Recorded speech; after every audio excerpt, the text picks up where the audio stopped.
আপনার স্ত্রীকে আপনি বাধ্য করতে চাচ্ছেন, অথবা আপনার স্বামীকে আপনি বাধ্য করতে চাচ্ছেন, অথবা আপনার ভালোবাসার মানুষকে আপনি বাধ্য করতে চাচ্ছেন। এই যে তাবিজটি আপনি দেখতে পাচ্ছেন, এই তাবিজটি হচ্ছে গিয়ে পবিত্র কোরআনের একটি আয়াতের নকশা। এটি একটি কার্যকরী ও পাওয়ারফুল নকশা। এই নকশাটি আমি যেভাবে লিখছি ঠিক সেইভাবে আপনারা হুবহু যে কোনো নামাজ পড়ে জায়নামাজে বসে মেশক জাফরানের কালি দিয়ে একটা সাদা কাগজে এরকম লিখবেন। লিখে আপনারা হচ্ছে গিয়ে সুন্দর করে ভাঁজ করবেন। যদি ভাঁজ করে একটা তাবিজের ভিতরে ভরবেন। ভরে ভালো করে মোম দিয়ে আটকিয়ে আপনার সাথে রাখবেন। হোক আপনার স্ত্রী, অথবা আপনার স্বামী, অথবা আপনার ভালোবাসার মানুষ আপনার বাধ্য হয়ে যাবে। এখন আপনারা বলতে পারেন যে হুজুর, নিচে যে বাংলা লেখা লিখছেন মোহাম্মদ আকরাম হোসেনের ছেলে মোহাম্মদ আলী হোসেন মোসাম্মদ আমিনা বেগমের মেয়ে মোসাম্মদ আকলিমা বেগমের বাধ্য হোক, এই লেখার জায়গায় আমরা কি লিখব?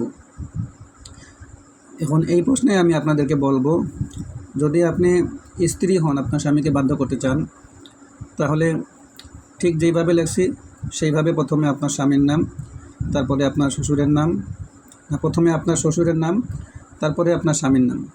শ্বশুরের নাম ধরেন আকরাম হোসেন, ছেলের নাম হচ্ছে গিয়ে আপনার স্বামীর নাম হচ্ছে গিয়ে আলী হোসেন। তারপরে হচ্ছে গিয়ে মোসাম্মদ আমিনা বেগমের মেয়ে, ধরেন আপনার মায়ের নাম আমিনা, এই জায়গায় আপনার মায়ের নাম লিখবেন। তারপরে নিচে লিখবেন আপনার নাম। এখন আপনি যদি স্বামী হন, আপনার স্ত্রীকে বাধ্য করতে চান, তাহলে প্রথমেই মোহাম্মদ আকরাম হোসেনের ছেলে এর জায়গায় লিখবেন আপনার শাশুড়ির নাম। ধরেন আপনার শাশুড়ির নাম হচ্ছে গিয়ে মোসাম্মদ আমিনা বেগম, আপনি লিখবেন মোসাম্মদ আমিনা বেগমের মেয়ে মোসাম্মদ আকলিমা বেগম। আর আপনার বাবার নাম হচ্ছে গিয়ে আকরাম হোসেন, আর আপনার নাম হচ্ছে গিয়ে আলী হোসেন। তারপর নিচে লিখবেন যে মোহাম্মদ আকরাম হোসেনের ছেলে মোহাম্মদ আলী হোসেন এর বাধ্য হোক, এভাবে লিখবেন।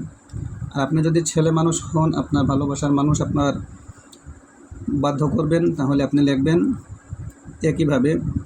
প্রথমে লিখবেন আপনার ভালোবাসার মানুষের মায়ের নাম, তারপরে আপনার ভালোবাসার মানুষের নাম, তারপরে নিচে লিখবেন আপনার বাবার নাম, তারপরে হচ্ছে গিয়ে আপনার নাম। আর আপনি যদি মেয়ে মানুষ হন, আপনার ভালোবাসার মানুষ ছেলে মানুষকে আপনি বাধ্য করবেন, তাহলে যেভাবে লেখা আছে ঠিক সেভাবে লিখবেন। আপনার ভালোবাসার মানুষের নাম, প্রথমে আপনার ভালোবাসার মানুষের বাবার নাম, যেভাবে লেখা আছে মোহাম্মদ আকরাম হোসেনের ছেলে মোহাম্মদ আলী হোসেন। আলী হোসেন ধরেন আপনার ভালোবাসার মানুষের নাম উদাহরণস্বরূপ। আর তারপরে লিখবেন আপনার মায়ের নাম, ধরে নেন আপনার মায়ের নাম আমিনা বেগম আর আপনার নাম আকলিমা বেগম। এভাবে লিখবেন মোসাম্মদ আমিনা বেগমের মেয়ে মোসাম্মদ আকলিমা বেগমের বাধ্য হোক। এভাবে লিখে তাবিজের ভিতরে ভরবেন। ভরে সুন্দর করে মোম দিয়ে আটকিয়ে আপনাদের সাথে রাখবেন। আর চেষ্টা করবেন 5 ওয়াক্ত নামাজ পড়ার। 5 ওয়াক্ত নামাজ পড়ার চেষ্টা করবেন। 5 ওয়াক্ত নামাজ যদি পড়েন আর যদি তাবিজের প্রতি বিশ্বাস রাখেন, আল্লাহর কোরআনের প্রতি বিশ্বাস রাখেন, আমি আশা করি আল্লাহর রহমতে কয়েকদিনের ভিতরে আপনারা কাঙ্ক্ষিত ফলাফল পাবেন। আপনার কাঙ্ক্ষিত ব্যক্তি আপনার বাধ্য হয়ে যাবে। এই ছিল আজকের ভিডিওটি। যদি ভিডিওটি ভালো লেগে থাকে অবশ্যই লাইক করবেন, কমেন্ট করবেন।